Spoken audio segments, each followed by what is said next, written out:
Сіздермен бірге дұрыс тарих арнасы. Бүгін мен Қарақытайлар жайында айтатын боламын. Қарақытай дегеніміз қидандар және олардың біз білетін қытайларға атауынан басқа қатысы жоқ. Қидандар ежелгі түркі халқына жатады. Олардың отаны қиыр шығыста. Қытай деректерінде қидандар жайлы 3 ғасырдан бастап кездеседі. Ғұндар, кейіннен түркілер ғасырлар бойы қидандарға өздерін көрсетуге мүмкіндік бермей басып тастап отырды. Бірақ қидандар өте жауынгер, қатал мінезді адамдар ретінде сипатталған. 907 жылы өз империясының негізін салды. Қидандар Қырғыз хандығын талқандап, олардың иеліктерін тартып алды. Сондай-ақ Моңғолия аумағындағы наймандар мен керейлерді де басып алды. Нәтижесінде шығыста Манчжуриядан, батыста Алтай тауына дейін созылған ұлан-ғайыр аумаққа иелік етті. Қидандар қытайлардан да қорықпай, оларға жойқын шапқыншылықтар ұйымдастыра отырып, Сун империясына салық төлеттіріп қойды. Кәрістердің де мазасын қашырып отырды. Қидандардың үстемдігінен шаршаған манчжурлер Қытайдың Сун империясымен одақ құра отырып, қидандарға екі жақтан шабуыл жасады. Манчжур Қытайдың соққысынан 1125 жылы қидандардың империясы құлады. Қидан патшасы Елу Дашидің басшылығымен қидандардың біраз бөлігі Орта Азияға көшті. 1128 жылы қидандар қазірге оңтүстік Қазақстан аумағына басып кіріп, ондағы Шығыс Қарахан мемлекетін басып алды. Қарахандар батыс және шығыс болып бөлініп жатқандықтан басқыншыларға төтеп бере алмады. Басқыншы қидандарды мұсылмандар Қарақытайлар деп атады. Қидандар қиыр шығыста Қытай Манчжурмен қатты араласты. Сол себепті мәдени тұрғысынан Қытайларға көптеген ұқсастықтар байқалды. Сондықтан жергілікті халық оларды Қарақытай деп атап кеткен. Орта Азияға көшіп келген қидандар сол кезден бастап тарих бетінде Қарақытай атымен танымал болды. Басқыншыларға қарсы қарахандар өз күштерін жинап, 1137 жылы соғыс бастады. Бірақ Қарақытайлар Қарахан әскерін ойсырата жеңіп шықты.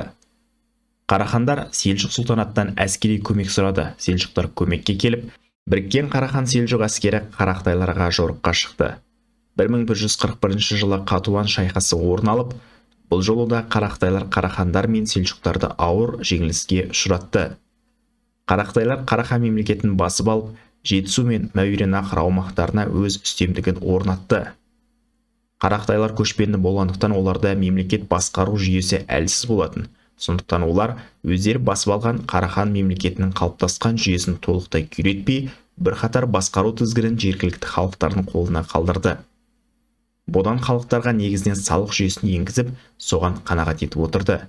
Елу Дашидің кезінде әрбір үйден 1 динардан салық алынып отырды.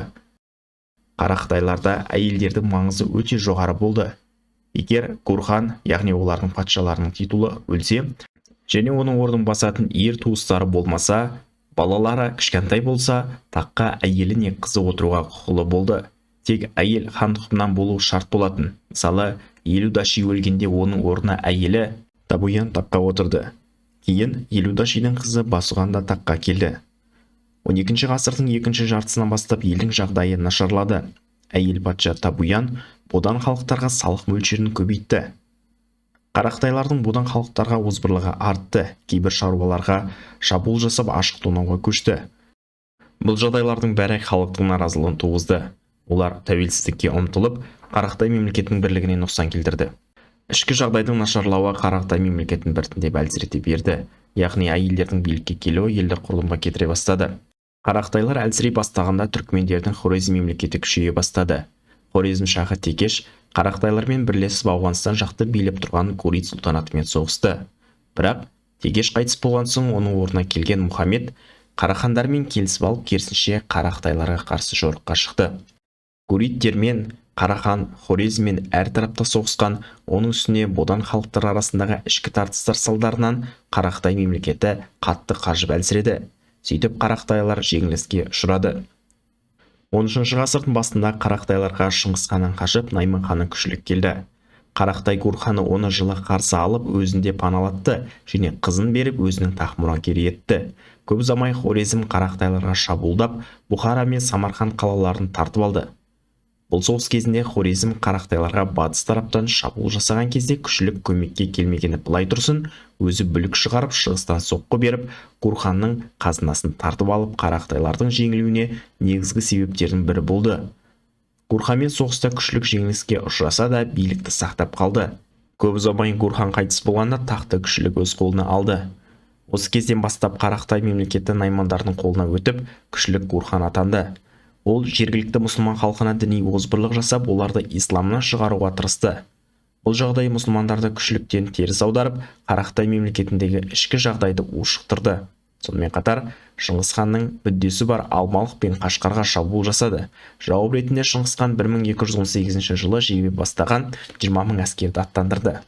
Жебе Ноян жергілікті мұсылман халқына бізге берілсеңдер тиіспейміз және діни еркіндік береміз деп жариялады. Күшліктен зәбір көрген Қарақтай халқы Жебенің әскеріне қарсылық көрсетпеді. Ал көптеген соғыстарда қажып, шаршаған наймандар талқандалып, күшліктің басы алынды. Қорытындылап айтқанда, Қарақтайлар дегеніміз қидандар. Олар қиыр шығыстың ежелгі түркілері. 1125 жылы Қытай манчжурлердің ығыстыруымен Орта Азияға көшіп, оңтүстік Қазақстан мен Мәуереннахрды басып алды. Қарақтайлар өте күшті болды. Олар Қарахандар мен Селжұқтарды талқандап, өз үстемдігін орнатты. Бірақ әйелдердің билікке келуі елдің берекесін қашырып, олар іштей әлсіреді. Сырттайда Гурит сұлтанаты, Хорезммен соғыстар оларды әлсіретіп, ақыры Найман ханы күшлік өзін паналатқан Қарақтайлардың билікті тартып алды. Күшлік Шыңғыс ханмен соғысқа әскер дайындап қамданудың орнына жергілікті мұсылмандарға озбырлық жасап абыройдан жұрдай болды. Және Шыңғыс хан әскері келгенде Қарақтай халқы керісінше найман жасақтарын өлтіріп, Жебе Ноянға соғыссыз берілді. Нәтижесінде Қарақтай елі Шағатай ұлысының құрамына енді. Кейін Қарақтайлар қазақтар мен өзбектердің арасына толықтай сіңіп кетті. Қазіргі оңтүстік Қазақстанның тұрғындарының бір бөлігін Қарақтай ұрпақтары деп қарастыруға болады. Өзбектер арасында Хитай, Қытай деген атаулармен ру болған. Қидандардың бір бөлігі Ляо империясы құлағанда манчжурлердің билігін мойындап, Цин империясының құрамында қалып әскери қызмет атқарды. Кейін Шыңғыс хан шығып, Цинді талқандауды жеңілдету үшін олардың құрамында отырған қидандарды өзіне тартты. Және соны бекіту үшін қидан хандардың ұрпағына болған Елу Жүсайды өзіне алдырды. Елу Жүсай Шыңғыс ханның кеңесшілерінің бірі болып қызмет жасады. Кейін үгедейге қызмет етті. Нояндар 1230 жылы Қытайларды тегіс қырып тастап, олардың жерлерін өзіміздің мал жаятын қоныстарымызға айналдырып жібермейміз ба деп үгедейге ұсыныс білдірді. Бірақ Елу Жүсай Қытайды қырғаннан пайда таппаймыз, одан да оларға салық төлеттіріп қойсақ, олар тұрақты түрде бізді қаржыландырып, әскери жорықтарды жалғастыруға көмектесе алады деп бұл ұсынысқа қарсы болды.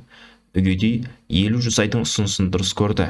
Егер де сол кезде Елу Жүсай сондай кеңес айтпағанда, бүгінде Қытайлардың саны кем дегенде 2 еседей аз болатын еді.